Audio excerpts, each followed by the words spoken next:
السلام علیکم۔ تمام تعریفیں رب عزوجلال کے لیے اور لاکھوں درود حضور خاتم النبیین علیہ السلام کے لیے۔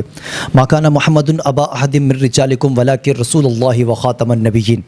حق ٹائم میں خوش آمدید، میں ہوں کاشف رضا۔ ناظرین، قرآن مجید کی جو آیات کریمہ میں نے آپ کے سامنے رکھی، اس کا مطلب سیدھا سا یہ ہے کہ نبی علیہ الصلوۃ والسلام پر نبوت کے دروازے بند ہو چکے ہیں اور اب کسی نبی نے نہیں آنا، اور اس پر یہ جو ہے وہ ریڈ لائن ہے مسلمانوں کی۔ اس کو کوئی بھی کراس کرنے کی کوشش کرے گا تو جب تک خواہ ایک ہی مسلم کیوں نہ باقی ہو، وہ اپنی جان تو دے دیں گے لیکن اس لائن کو کراس کرنے نہیں دیں گے۔ کل پارلیمنٹ میں ایک قانون پاس کرنے کے لیے پیش کیا گیا اور وہاں کیا صورتحال رہی اس میں، اور اسپیشلی مولانا فضل الرحمان صاحب نے کل ایک زبردست قسم کا اقدام اٹھایا اور ان پر پھر لبیک کہا عبد القادر پٹیل صاحب نے، تحریک انصاف کے ارکان نے۔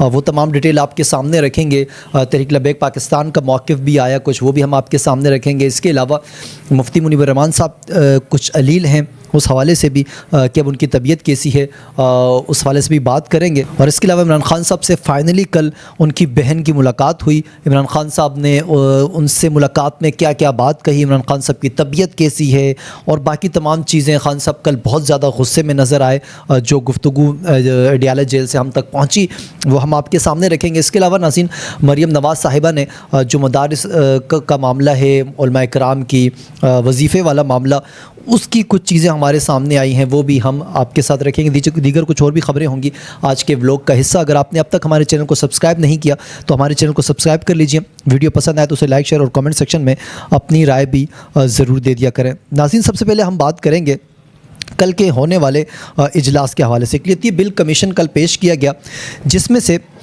سیکشن 35 کو نکلوا کر قائدیانیوں کی باریک واردات جو ہونے والی تھی اس کو ختم کرایا مولانا فضل الرحمان صاحب نے، اور پاکستان پیپلز پارٹی کے ممبر قومی اسمبلی عبد القادر پٹیل صاحب اور پھر دیگر تحریک انصاف کے جو رہنما تھے، انہوں نے مولانا فضل الرحمان صاحب کو بیک کیا اور کہا کہ ہم حمایت کرتے ہیں جو مولانا کہہ رہے ہیں۔ تو آپ کتنے علماء اکرام کو بیک فٹ پہ کرو گے، علماء اکرام پر کتنا ظلم کرو گے؟ جب تک ایک عالم بھی زندہ ہے وہ ایٹ لیسٹ کم از کم قائدیانیوں والے معاملے پر کمپرومائز تو نہیں کرے گا، یہ آپ سب نے دیکھ لیا ہوگا۔ اس سے پہلے آپ آئینی ترمیم پر پاس کرواتے رہیں مولانا فضل الرحمان کی سپورٹ کی وجہ سے، دیگر چیزیں کرتے رہیں، لیکن جب بات اسلام کی آئے گی، جب بات اسلامی قانون کی آئے گی، جب بات شعائر اسلام کی آئے گی، تو آپ کو علماء کرام کبھی بھی کمپرومائز کرتے نظر نہیں آئیں گے۔ کچھ چیزیں میں آپ کے سامنے رکھتا چلوں۔ پارلیمنٹ کے مشترکہ اجلاس میں ایوان نے اقلیتوں کے حقوق کے لیے کمیشن قائم کرنے کا بل منظور کر لیا۔ یہ بل وزیر قانون اعظم نذیر تارڑ نے پیش کیا اور کہا کہ یہ قانون قرآن و سنت کے منافی نہیں ہے اور اس میں 4 ترمیم شامل کی گئی۔ وزیر قانون نے واضح کیا کہ یہ بل غیر مسلم اقلیتوں کے حقوق کے تحفظ کے لیے اور اس پر سیاست نہیں ہونی چاہیے۔ اسپیکر قومی اسمبلی ایاز صادق نے کہا کہ بل کے حق میں 160 اور مخالفت میں 79 ووٹ آئے۔ اس موقع پر اپوزیشن اراکین کی جانب سے اسپیکر ڈائز کے سامنے کھڑے ہو کر حکومت مخالف نعرے بھی لگائے گئے ہیں۔ ہم بل کو مسترد کرتے ہیں، بل زبردستی پاس کیا جا رہا ہے۔ ہم مولانا فضل الرحمان صاحب کے موقف کی تائید کرتے ہیں۔ تحریک انصاف کے چیئرمین بیرسٹر گوہر کا پارلیمنٹ اجلاس سے کل کیا گیا خطاب۔ اب ناظرین، کچھ اہم چیزیں میں آپ کے سامنے رکھتا ہوں۔ ہمارے جو وزیر قانون ہے اعظم نذیر تارڑ صاحب، انہوں نے کہا کہ قائدیانی اپنے آپ کو غیر مسلم سمجھتے ہی نہیں۔ آئین کہتا ہے کہ وہ غیر مسلم ہے لیکن وہ خود کو اس کیٹیگری میں سمجھتے ہی نہیں۔ ریاست کی یہ ذمہ داری ہے کہ وہ اقلیتوں کو حقوق دے۔ اب میں 2 چیزیں آپ کے سامنے رکھتا ہوں۔ سب سے پہلے تو یہ کہا جاتا ہے کہ لبیک والے دہشت گرد ہیں یا وہ شدت پسند ہیں، پھر آپ نے ان پہ چڑھائی کی اور ان کو ختم کرنے کی لگ بھگ آپ نے کوشش کی۔ اور دوسری جانب جب کہ تحریک لبیک پاکستان کا مجھے کوئی ایک ایسا موقف بتا دیں جہاں وہ آئین پاکستان سے انحراف کرتے ہوں یا وہ پھر آئین پاکستان کو تسلیم نہ کرتے ہوں یا پھر کسی بھی شک کے خلاف ہوں یا پھر ہماری افواج کے خلاف ہوں، ہمارے اداروں کے خلاف ہوں، کوئی ایک چیز بھی آپ لا کر دکھا دیں تو ہم آپ کے موقف کی تائید کریں گے۔ لیکن دوسری جانب ہمارے وزیر قانون صاحب خود یہ مان رہے ہیں کہ قائدیانی خود کو اقلیت تسلیم نہیں کرتے، وہ خود کو غیر مسلم تسلیم نہیں کرتے، جبکہ ہمارا آئین یہ کہتا ہے کہ قائدیانی غیر مسلم ہے۔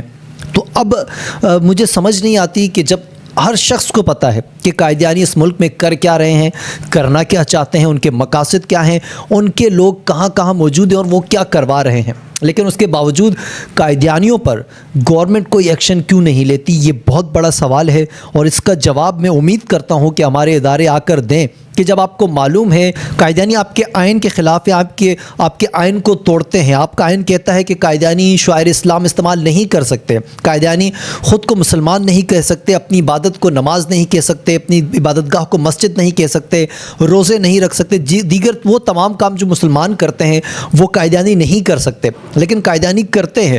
تو آپ نے کیا ایکشن لیا آج تک؟ کوئی ڈیٹیل ہے آپ کے پاس؟ آپ کے وزیر قانون کھڑے ہو کے فلور پہ یہ کہتے ہیں کہ قائدیانی تسلیم نہیں کرتے آئین پاکستان کو، لیکن کیا آپ نے وہ کریک ڈاؤن جو تحریک لبیک پر کیا، کیا آج تک قائدیانیوں پر کبھی گورنمنٹ کی جانب سے کریک ڈاؤن ہوا؟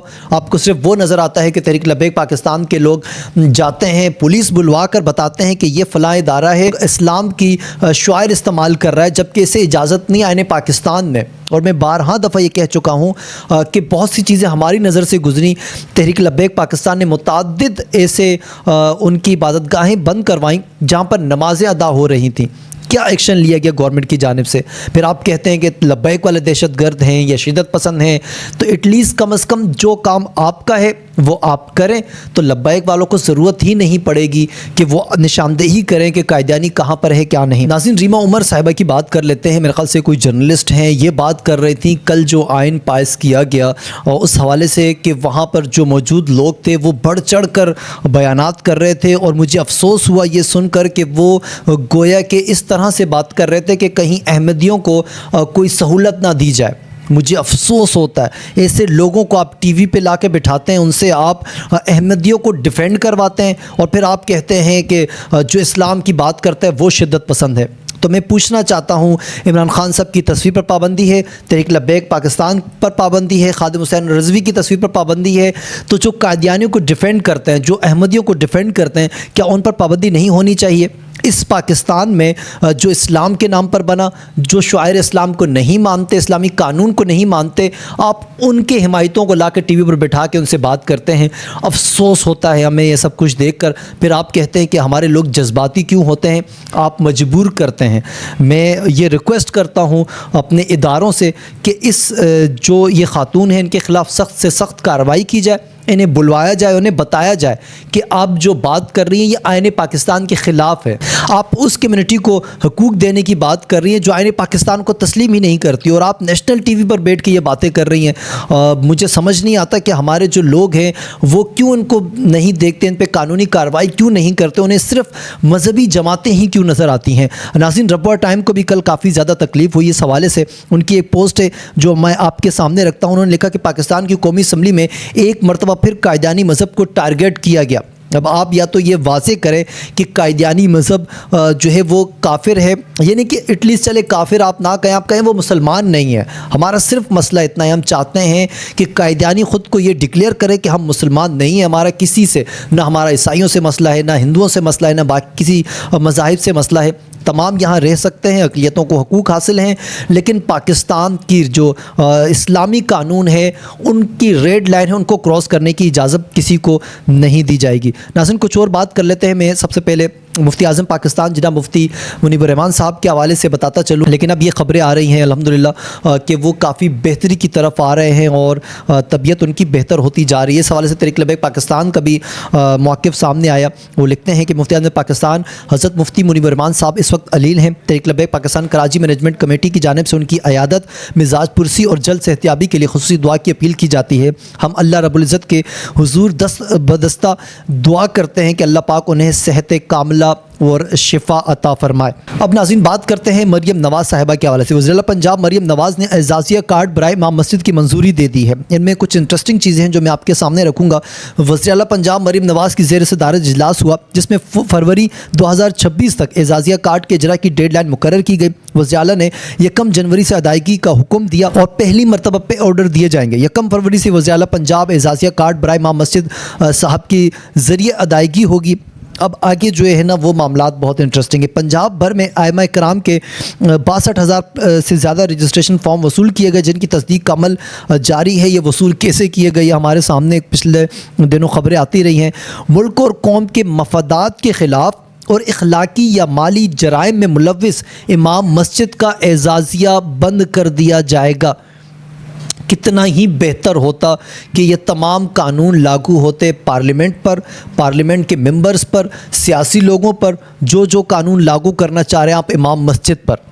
اور مجھے سمجھ نہیں آتی۔ خیر وہ آگے کہتے ہیں صوبے بھر میں مسجد مینجمنٹ کمیٹیاں اور تحصیل مینجمنٹ کمیٹیاں بھی قائم کی گئی ہیں۔ اسسٹنٹ کمشنر کو ہر ماہ ائمہ کرام کو مدعو کر کے میٹنگ کرنے کی ہدایت دی گئی ہے، یعنی کہ آپ صاف یہ کہیں کہ جو گورنمنٹ چاہے گی وہی خطابات کیے جائیں گے، جو لائن گورنمنٹ ڈرا کرے گی علماء کرام کو وہی لائن پر چلنا پڑے گا۔ یعنی کہ آپ علماء کرام کو پابند کرنا چاہتے ہیں، آپ انہیں قید کرنا چاہتے ہیں کہ آپ نے اسلام جو ہے وہ بیان نہیں کرنا، آپ نے صرف وہ بیان کرنا ہے جس کی اجازت ہم دیں گے۔ سمجھ نہیں آتی کہ یہ پاکستان جا کس رخ پہ رہا ہے، اور آیا یہ پاکستان اسلام کے ہی نام پہ آزاد ہوا تھا یا نہیں۔ ناظرین، تحریک انصاف کے بانی عمران خان صاحب نے کل یہ پیغام دیا۔ انہوں نے کہا جب تک قوم خود غلامی کی زنجیریں نہیں توڑتی، مافیا ایسے ہی اس کا استحصال کرتے رہیں گے۔ ایکسٹینشن مافیا، لینڈ مافیا، چینی مافیا، مینڈیٹ چور مافیا ہر ایک اس قوم کو تب تک غلام بنا کر رکھے گا جب تک یہ قوم خود اٹھ کر کھڑی نہیں ہوتی، اور اسی لیے معاملات حل بھی آگے جا کر ہوں گے جب تک قوم اپنے حقوق کے لیے کھڑی نہیں ہوگی۔ قوم پر اسی طریقے سے زوال آتا رہے گا۔ کل انہوں نے کچھ فیصلے بھی کیے اور کچھ لائن ڈرا کی۔ انہوں نے لکھا کہ تحریک انصاف کی پولیٹیکل کمیٹی ختم کر دی گئی ہے، سلمان اکرم راجہ نئی کمیٹی بنائیں گے۔ خیبر پختونخوا کے ILF کے فیصلوں کا اختیار سہیل آفریدی صاحب کو دیا گیا ہے۔ شاہد خٹک قومی اسمبلی میں پارلیمانی لیڈر نامزد کیے گئے۔ پاکستان بار الیکشن کے لیے حامد خان اور سلمان اکرم راجہ کو مکمل اختیار دیا گیا ہے۔ کچھ اور باتیں بھی خان صاحب نے کی۔ فیلڈ مارشل عاصم منیر صاحب پر کافی سخت تنقید کی گئی اور یہ کہا گیا کہ میری بہن کو جو گھسیٹا گیا اس کے پیچھے فیلڈ مارشل ہے، اور دیگر الزامات بھی لگائے گئے۔ لیکن کم از کم ناظرین، یہ جو کل کی ملاقات تھی یہ اس حوالے سے بھی خوشائند تھی کہ جو خبریں چل رہی تھی کہ خان صاحب سخت علیل ہیں، انہیں منتقل کر دیا گیا ہے، یا پھر ان کی موت کی کچھ خبریں چل رہی تھی، کم از کم ان خبروں کی تردید ہوئی ہے اور یہ خبر آئی ہے کہ وہ اس وقت مکمل طور پر خیر و عافیت کے ساتھ ہیں۔ اور میرے خیال سے سیاست جو ہے وہ یہ اسی طریقے سے چلتی رہے گی، ایک دوسرے پر الزام تراشیاں۔ پاکستان کی سیاست اس وقت اسی پر منحصر کرتی ہے۔ مجھے اجازت دیجیے، کل ہوگی آپ سے ایک بار پھر ملاقات۔ اللہ حافظ، اینڈ پاکستان زندہ باد۔